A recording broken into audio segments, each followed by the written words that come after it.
This question comes from @Let'sGoMountaineers. After the Oregon issue, will the NCAA impose off-season workout limits similar to the NFLPA and NFL labor contract? No.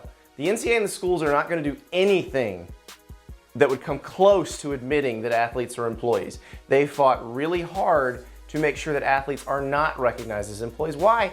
There's all kinds of issues that come in if athletes were to be recognized as employees or treated like employees under the law, because you'd have to deal with workers' compensation, you'd have to deal with disability, you'd have to deal with Social Security, there would be tax issues.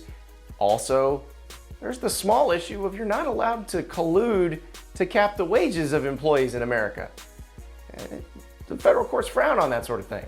So I don't know that they're going to make any sort of rules that would do this, because they can't act like these guys are employees. So they can't have a student athlete group come up and have some sort of agreement where you can do X number of hours per week. Now they have regulations about how many hours per week athletes can work out in and out of season. But the thing is, a lot of workouts are quote unquote voluntary.